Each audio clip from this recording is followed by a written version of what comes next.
Tov, Shalom. En la clase de hoy lo que quiero hacer es, la vez pasada habíamos empezado a ver un poco cosas que nos decía el Tanaj sobre la época, ¿se acuerdan? Un poco vimos del retorno a Zion, la época de Esra y Nehemías, y quiero profundizar un poco más en esa época, sobre todo basándonos un poco en cosas que ya aprendemos de los Jajamim que nos cuentan de esa época. Y no solo eso, sino que hay muchas fuentes que nos hablan que hubo un cambio muy especial, que si queremos estudiar historia y entender el pueblo de Israel, tenemos que entender el cambio que hubo en ese momento, porque cambió cómo se ve el judaísmo. Hubo otros cambios en la historia que también cambiaron cómo se ve el judaísmo, pero el de ese momento fue uno de esos grandes cambios que hubo, que tal vez cambiaron el estilo de cómo la gente profesaba su forma de ser judía, y no fue el único en la historia, sí. Nosotros vimos que esta alía había empezado con el decreto de ¿quién? De Koresh, ¿no es cierto? Del rey Ciro, que era el rey persa. Ahora, en esa misma época había muchas esperanzas. Hay un naví que se llamó el naví Zaharia, que es el famoso naví que ve la profecía de la menorá, que es el símbolo del Estado de Israel. ¿No es cierto? ¿Cómo es el símbolo del Estado de Israel? Una menorá con dos racimos de oliva. Y eso está sacado, es una profecía exacta que es del profeta Zaharia, es una profecía de él, que era lo que veía, que él veía una menorá y que veía los racimos de olivo, y que le decían que el significado era como que el Estado, el nuevo Estado judío no se iba a levantar, dice Lobe Hail Velobe Koach Kim Beruji Amar Hashem Tzvaot, o sea, no es con el ejército, no es con la fuerza, sino que es con mi espíritu, que dice el Dios de los ejércitos. Es muy interesante que el Estado de Israel, cuando tuvo que elegir un símbolo de Estado en el año 48 o en el año 49, me parece que fue en el 49, que justo eligió un símbolo que está basado en una profecía que decía que no era con el ejército ni era con la fuerza, cuando Israel se había levantado gracias a que pudo sobrevivir por el ejército la guerra del 48, en la cual querían estrangular al pequeño Estado que recién había empezado. Muy interesante que el Estado de Israel, no, en teoría no religioso, elige la profecía que dice que no es con el ejército ni es con la fuerza, sino con el espíritu de Hashem, que el pueblo de Israel va a ir para adelante. ¿Está bien? El mismo profeta Zaharia habla de la época del retorno a Zion, que fue la época del segundo templo, y él dice, entre otras cosas, Roni besimchi bat Zion, o sea, que esté feliz y alegre la hija de Zion, kineni ba beshahanti betochech neum Hashem, que ahora vengo y voy a residir dentro tuyo, así dice Hashem. O sea que podíamos pensar, Akadosh Baruj Hu vuelve con nosotros a casa, nosotros volvemos del exilio, y ¿quién vuelve? Vuelve Hashem con nosotros. O sea, podía ser una alegría muy grande, pero bueno, era una esperanza que no se cumplió del todo, ¿sí? Y ahora enseguida vamos a ver. Los Olim, la gente que llegaron, habían distintos grupos. Un grupo que vimos, que les expliqué la clase pasada, ¿quiénes eran? Los que se habían asimilado. ¿Se acuerdan que habíamos visto que habían traído un montón de mujeres extranjeras? Entonces estaban, por un lado, gente que se habían asimilado, habían hecho casamientos mixtos, gente que no se sabía bien quiénes eran, ¿sí? Entonces, era un grupo, se piensa que eran algunas decenas de miles, y la mayoría de los judíos, ¿dónde quedaron? En lo que era la antigua Babilonia. O sea, fue una alianza de unos pocos, ¿está bien? Eso era algo que también había que ver, y incluso uno de los grandes filósofos judíos, que fue el Rab Yehuda Alevi, en su libro del Kuzari, como que un poco se queja, ¿sí? Se queja de los judíos que vivían ahí, y dice que tuvieron atzlut. ¿Saben lo que es atzlut? Atzlán, ¿qué es Atzlán? De acuerdo a qué país de Latinoamérica. En México, flojera. Que en Argentina, vagancia. Fiaca es demasiado argentino ya. Vagancia es español, fiaca estoy casi seguro que no. ¿Entienden? O sea que Rabbi Yehuda Leví ¿Qué estás pensando? ¿Si fiaca es en español o no es en español, Mijal? Tov, ¿Qué? O sea, Rabbi Yehuda Leví se queja de que ellos tenían atzlut, que no tenían fuerzas para volver y para hacer, ¿sí? Para hacer todo lo que había que hacer, ¿está bien? Se queja un poco el Rabbi Yehuda Leví en su libro del Kusari. Ahora, hubo distintas etapas. Los primeros que comenzaron a retornar eran con Zerubabel, y se acuerdan que les hablé mucho de Ezra. Pero entre Zerubabel y Ezra pasaron aproximadamente 60 años. Y el libro que tengo acá, que se llama el libro Jajamim, ¿sí? Que es un libro que escribió el Rab Ben Ilao, él que viene a relatar cómo es más o menos el desarrollo de los Jajamim. Acá el Rab Ben Ilao, él dice que en este periodo es como un periodo que está medio nebuloso, que no tenemos muchos datos, no sabemos mucho lo que pasó. O sea, sabemos que el comienzo del retorno comenzó con Zerubabel, sabemos mucho lo que pasó con Ezra y después con Nehemías, pero no sabemos mucho qué pasó entre Zerubabel y Ezra y Nehemías, ¿está bien? Que es un periodo que no tenemos demasiados datos. Ahora, los últimos profetas del Tanaj, que se llamaron Haggai, Zharia y Melají, son de la época de Zerubabel, ¿está bien?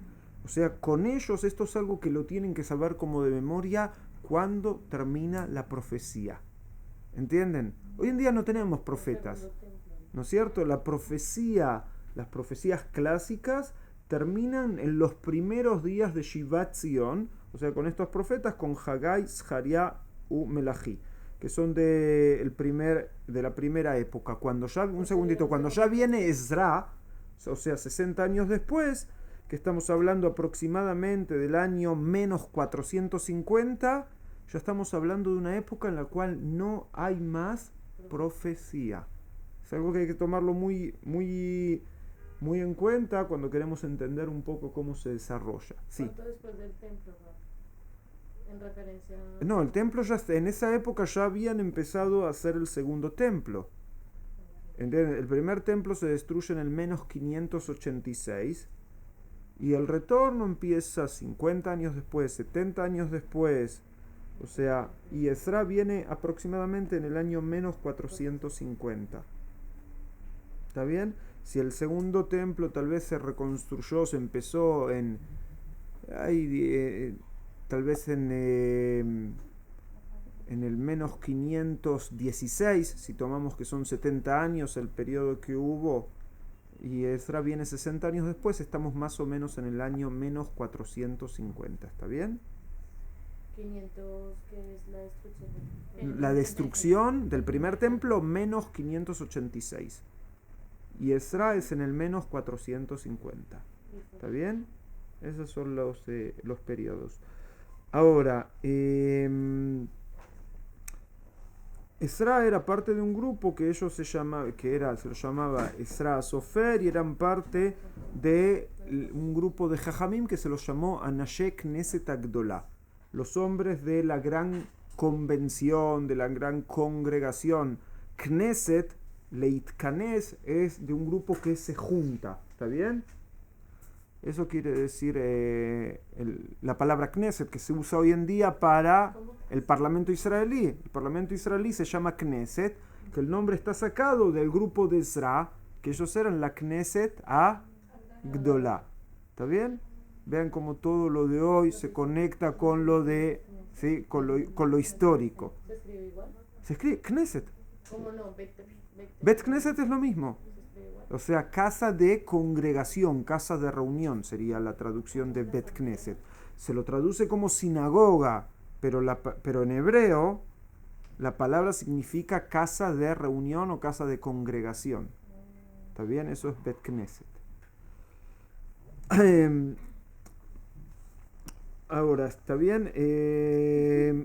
Ahora, y el periodo de los Anashé Knesset Agdolá, más o menos estamos hablando de casi 150 años que nosotros sabemos que ellos existían. Ahora, ellos pueden subir, digamos, a ser como el gobierno espiritual por dos cosas. Primero, que no había más.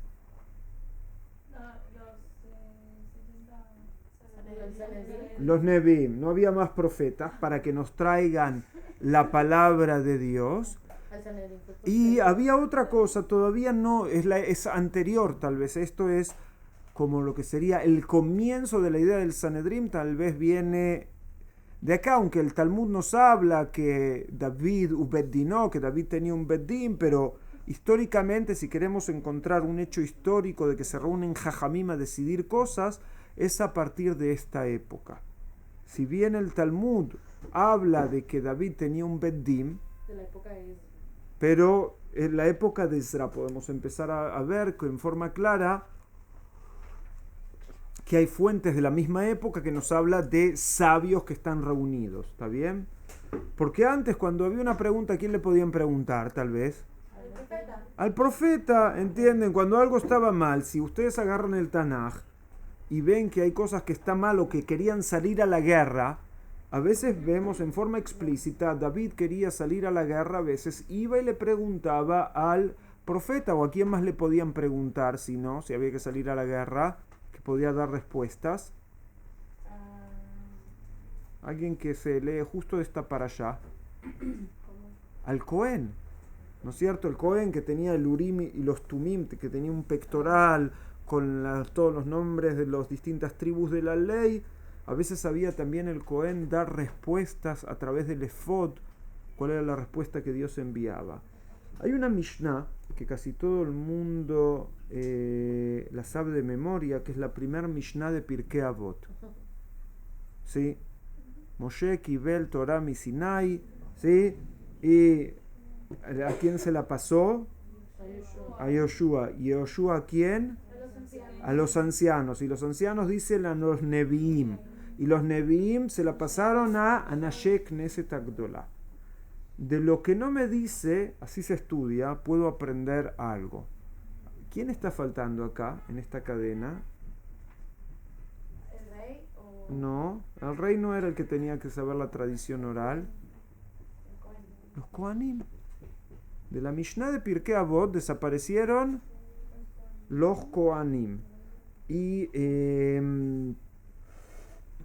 ¿Y por qué podemos ver que desaparecieron? Porque en distintos lugares de la Torá nos habla que los Kohanim sí tenían una función. Por ejemplo, en el libro de Devarim dice: Bechtob Moshe Torah Zot Beitna la Kohanim Levi. O sea, Moshe escribió la Torá y se las entregó a los Kohanim que eran parte de la tribu de Leví. Y eso por un lado. Después, si ustedes dice también en otro lugar del libro de Devarim, Yoru Mishpateja le Jacob, Betoratja le Israel. Van a enseñar tus leyes a Jacob, al pueblo de Jacob, y tu Torah al pueblo de Israel, que habla también ahí de los Kohanim. O si van al profeta Irmiau, dice, Kiloto Ovad Torah mi Kohen, Betza mi Jajam, Udavar mi Naví. O sea, Irmiau nos pone orden, dice, no se va a perder la Torá del Cohen y la Etzá, el consejo del Jajam, y la palabra del profeta. O sea, acá vemos que en las fuentes tempranas, o sea, en la Torá o en los profetas, sí figuran los Kohanim como alguien que transmiten la Torá. Y en el profeta Yehezkel también dice, Ubikshu Hazom minavi vetorato abad mi Kohen betza miskerim, que el profeta también nos dice, y ahí en Melají, vieron que les dije que era de los primeros, de los últimos profetas que fueron de la época que volvieron a Zion. Él dice que Sifte Kohem Ishmeru Dat Betorai Vakshu mi Piu, más explícito que esto no existe. Los labios del Cohen, o sea, a través de los que él habla, van a cuidar el entendimiento, Dat, la sabiduría. Betorá y Bakshumi Piu, y Torah van a pedir de su boca. O sea, ¿qué tenía que hacer el Cohen de acuerdo a Malají? Enseñar la Torah. Y acá continúa, dice Kimalach Hashem Tzvaotu, porque es un enviado de Dios, el Cohen. Entonces acá vemos algo importante, que esa era la función de ellos, pero Melají también nos expresa la decepción, que de acuerdo a Melají podemos entender la Mishnah de Pirkei Avot. ¿Cómo continúa? La primera parte de Melají es lo que les acabo de decir, ¿no es cierto? El Cohen tenía que cumplir la Torá, él tenía que enseñar la Torá, pero ¿qué les dice Melají? Beatem sartem minaderech.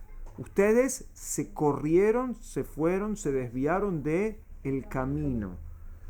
Ichshaltem ravim, provocaron que muchos tropiecen. Ichshaltem ravim batorá, shihatem brita levi. Ustedes profanaron el pacto que tenía el Leví. Los Levim, ¿no es cierto?, eran los que tenían que tener el pacto de estar cerca de la Torá, la tribu de Moshe. Así dice el Dios de los ejércitos. O sea, en Malají nos expresa que los Kohanim que no cumplieron su función. Cuando abrimos el libro de Ezra y Nehemías, vemos un montón de demostraciones y reprimenda a todo tipo de Kohanim que se asimilaron. ¿Entienden? O sea, ¿qué es lo que vemos? Que se juntan dos cosas. Los Kohanim que no cumplen su función y la Mishnah que ya nos quiere transmitir cómo la Torah fue transmitida. ¿A quién borra de esa cadena de transmisión? A los Kohanim que no cumplieron su función. Entonces, si queremos ver un poco más compleja la situación, entonces, por un lado, los Kohanim que habían recibido la Torá no la transmitieron porque decidieron dedicarse a otras cosas y no tanto al cumplimiento de la Torá. Y por otro lado, vemos que no hay más Nevi'im. Entonces, ¿qué problema tenemos? No hay profetas y tampoco quieren. No hay profeta y los Kohanim no cumplen su función de enseñar la Torá al pueblo de Israel. ¿Cómo no se asimilaron en ese momento? ¿Qué? ¿Cómo no se asimilaron? Sí que se asimilaron. No, pero todos. Bueno, no había como un líder. Pero un segundo, hoy también, o en épocas que gran parte del pueblo, durante el siglo XVIII y la primera mitad, entre principios del siglo entre principios del siglo XIX y la mitad del siglo XX, la mayoría del pueblo de Israel en distintos grados se asimiló y había también líderes. O sea, no que gente se asimile a otras culturas, que tome otras costumbres o que no tome otras costumbres y deje las costumbres del pueblo de Israel, no siempre tiene que ver con problemas de liderazgo, tal vez tiene que ver con las cosas que a la gente le es importante o lo que les habla. ¿Entienden? ¿Qué es asimilarse o no asimilarse? Es una cuestión de identidad. ¿Qué identidad uno toma? Y depende si la identidad que te ofrecen te habla, te representa, uno siente que es relevante a los días de uno, o si uno siente que la identidad que me están ofreciendo no es relevante a los días que uno vive. Esa fue, a mi forma de ver, la mayor razón de por qué tanta gente se asimiló durante el siglo XIX y la primera mitad del siglo XX, porque veían que lo que le ofrecían no era relevante para sus días, o de la manera que se lo explicaban o de la manera que se lo ofrecían no era relevante. ¿Está bien? Más adelante tal vez vamos a llegar a esas épocas, no quiero ahora entrar en eso porque no es el tema. ¿Está bien? Todo, continuamos.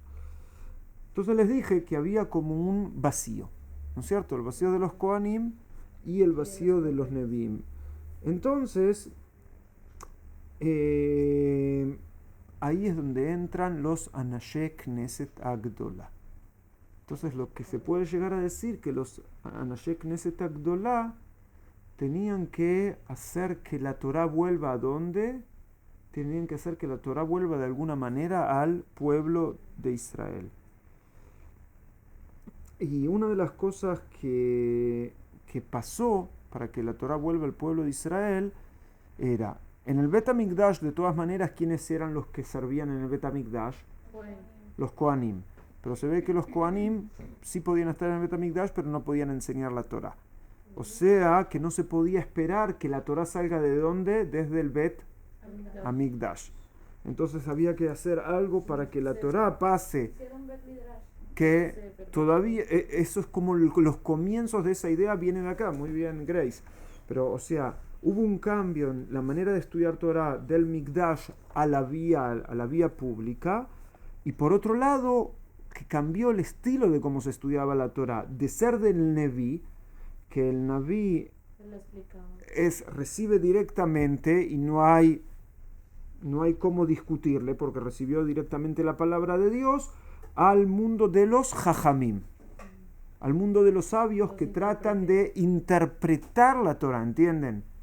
O sea, como que se abre una puerta para que todo el que más o menos entienda la Torah pueda también discutir de cómo hay que cumplir la Torah. ¿Entienden? Cuando la Torah venía explicada directamente con un profeta, no hay pregunta. ¿Entienden? Ahora, cuando ya son los Jajamim, entonces los Jajamim pueden estudiar uno con el otro, pueden discutir uno con el otro, y se ve que estos primeros Jajamim eran gente como Ezra, ¿cómo se lo llama? Ezra Sofer. ¿Qué es Sofer? Escriba. Hay quienes dicen que es Sofer porque contaba, que el Ispor en hebreo, contaban las letras o copiaban los textos de la Torá. Entonces, al copiar los textos de la Torá, también los estudiaba. Contaba las letras, los estudiaba, y si estudiaba los textos, también tenían cómo explicar los mismos textos. ¿Está bien? Ahora,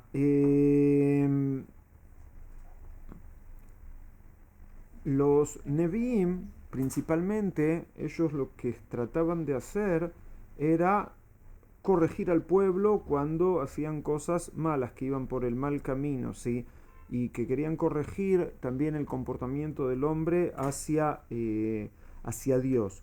Entonces, lo primero que quieren hacer los Anashek Knesset Agdolá es que la Torá esté en la boca de todos, que la Torá sea parte de la vía pública. Y si ustedes van otra vez a Pirkei Avot, dice que una de las cosas que enseñaron los Anashek Knesset Agdolá era que era un segundo, Anashek Knesset Agdolá Amru, que era Asusiag la Torah, Emidu Talmidim Arve, también, ¿sí? Que una de las cosas que dicen es que había que hacer un cerco a la Torah, y también ahí dijeron Neve Metunim Badim, que hay que ser calmos cuando uno hace un juicio, pero nosotros en este momento nos dice Emidu Talmidim Arve, o sea que tienen que tener muchos estudiantes, muchos alumnos. ¿Para qué? Para que puedan aprender la Torah y que puedan difundirlo. Sí, exactamente, quisieron que la Torah esté con todo el público y no que la Torah sea una cuestión.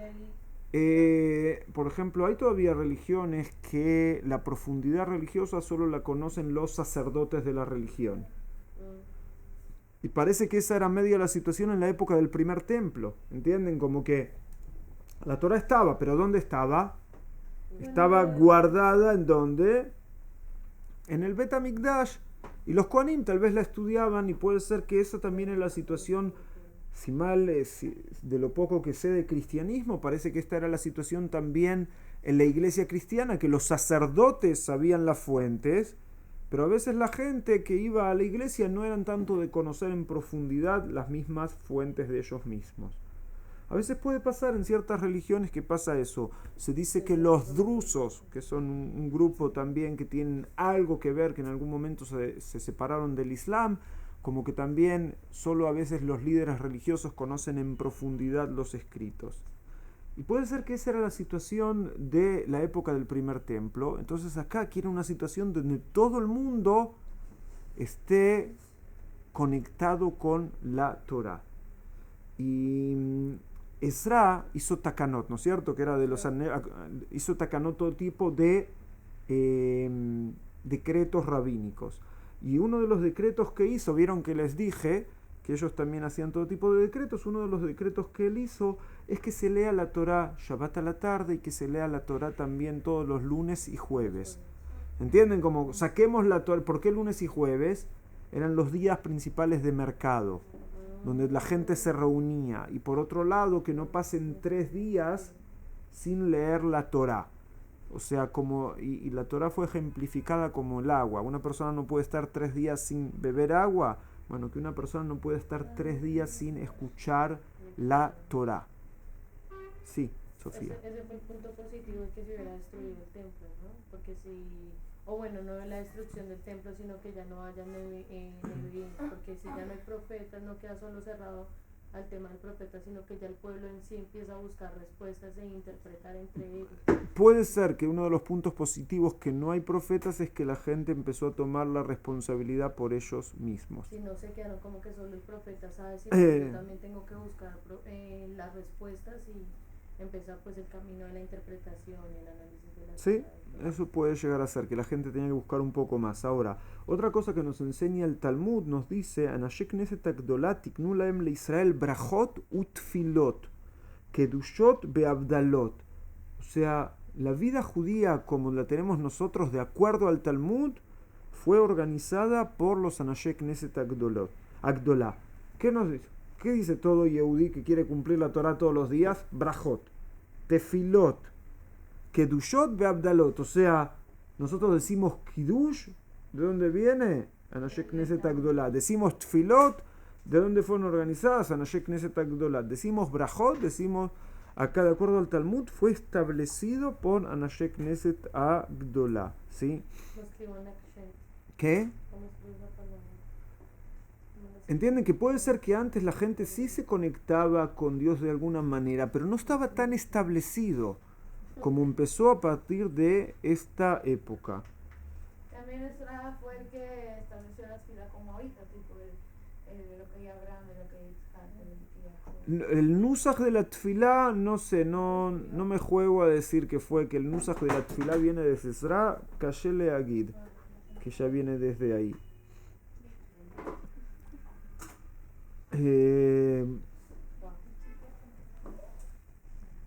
Ahora, el nusach de la tefilá pienso, Grace, que es un poco más tardío. Puede ser que estaba establecido que había que rezar, pero no sé si el nusach exacto ya había sido establecido. ¿Está bien? Ahora, hoy en día nuestro mundo, ¿no es cierto?, de estar conectado con Hashem, tiene que ver con las tefilot, con las brajot. Pero bueno, acá entendemos que los Anashek Neset Agdolah entendieron que para conectar tal vez una persona simple, un agricultor que vive tal vez lejos del Bet HaMikdash y tiene un estilo de vida que tal vez no tiene tanto contacto con el Bet HaMikdash, entonces era necesario poner una base que establezca la relación entre la persona y su creador. ¿Está bien?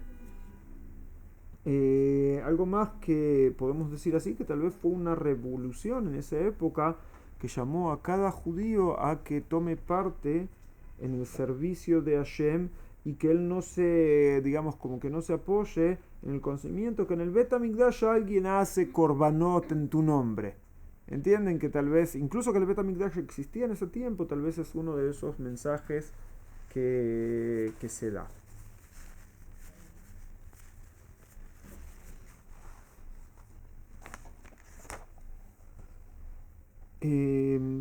Otro de los grandes cambios que hubo en ese momento es la gente cuando volvió de Babel no entendían Ibrit y tampoco se ve que sabían leer las letras hebreas que conocían hasta ese momento. Y hay una enseñanza que figura en el Talmud, en Masejet de Sanedrim, que es muy interesante. Les quiero leer una partecita.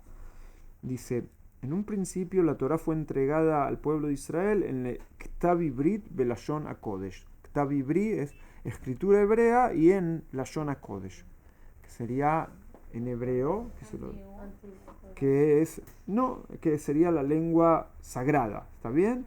Dice, Chazra benitna lahem beyemei Ezra bektav ashuri belashon arami. Y como que la Torá fue entregada nuevamente en los días de Ezra, pero con la escritura ashurit.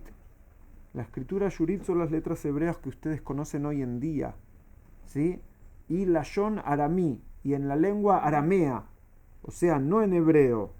Pero se ve que eso no les gustó, y nos dice acá en Sanedrim, Bireru laem le Israel Ktaba Shurit Belashon Akodesh. Al final, ¿qué fue lo que eligieron? Las letras, sí, se quedaron con las letras, la escritura Ashurit, que son las letras hebreas que tenemos hoy en día, pero ¿en qué idioma quedó la Torá? No, en la Lashon Akodesh.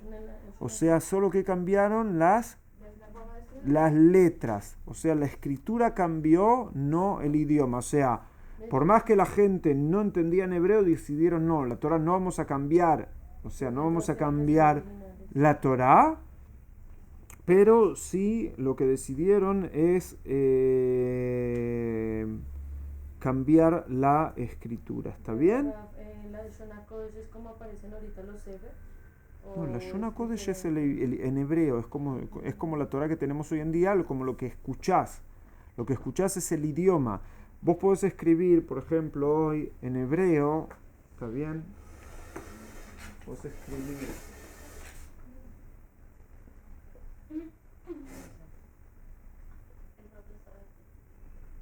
¿Qué dice acá? ¿Qué dice acá? ¿Está bien? Eso es lo que, o sea, ¿qué es lo que cambiaron? Cambiaron la escritura. Eso es lo que acá quiere decir, ¿está bien? Que no era esto. Por ejemplo, si van a agarrar todo lo que se encuentra en excavaciones arqueológicas que son de la época del primer templo o de las primeras épocas del segundo templo, van a estar escritas en escritura hebrea antigua. Por ejemplo, se encontró un Birkat Kohanim de hace 2700, 2800 años atrás, y está escrito con la escritura del hebreo antiguo.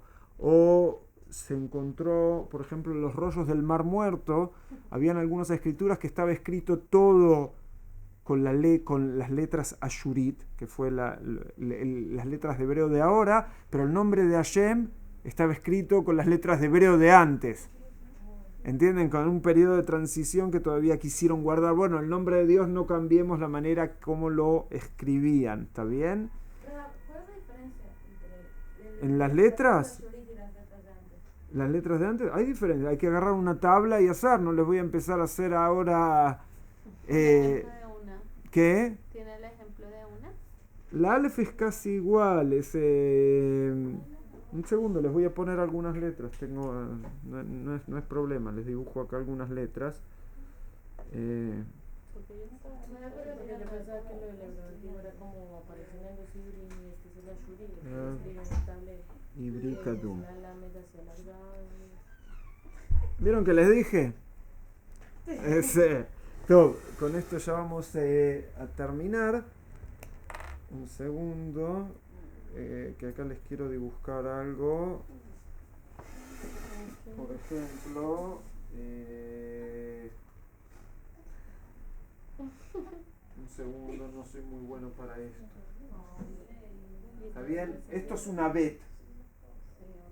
La Aleph es parecida, la Aleph es así. Un segundo, esto lo borro. Esto. Aleph, bet, está bien. La Gimel era así, la Dalet era así, está bien, o sea, hay muchas letras que no sé, la Taf, Parece egipcio. la Taf es media parecida, es porque al principio, o la Shin, esta era la Shin, ¿está bien? Es medio parecido, bueno, no importa, les doy un ejemplo. ¿Cómo llegó esto a No vamos a empezar con eso, no importa, no es nuestro tema, no vamos a entrar en eso. Simplemente, Es el único que nos enseña historia, ¿con quién vamos a aprender esto? no tenemos que estudiar no tenemos que estudiar cómo se desarrolló el alfabeto, cómo llegaron de las letras. Eso no hay problema, pero les estoy diciendo, lo que les estoy diciendo es que eligieron otro, digamos, ¿no es cierto? Eligieron como otro alfabeto, pueden decirlo de alguna manera, no sé si es elegir otro alfabeto que es lo correcto, pero eligieron otra caligrafía, otra escritura, no es, Grace, no es que la caligrafía se desarrolló, como que eligieron otra caligrafía de letras, ¿entienden? Que se viera más bonito. Entonces, bueno, con esto ya podemos ver, o sea, que los cambios que hubo en esa época fueron cambios muy, muy grandes, pero ¿qué fueron lo que trataron de adaptar, por ejemplo, a las letras que la gente sabía leer? ¿Entienden? Si ellos sabían leer esta escritura, trataron de adaptar esto así. Si ellos no tenían más de cómo recibir la Torah a través de los profetas o de los Kohanim, o sea que los Jajamim, haya muchos Jajamim, para que entre todos puedan enseñar la Torah. Y eso fue uno de los grandes cambios que empezó a hacer en esta época, como que es el comienzo después de lo que va a resultar de todos los Jajamim de la Torah Shebe al pelo que tanto estudian con el Rav Natan. ¿No es cierto? Que habla de la Torah Shebe al pelo. ¿Cómo pone la voz? ¿Está bien? Bueno, hasta acá con la clase de hoy, con esto de Esra y Nehemías.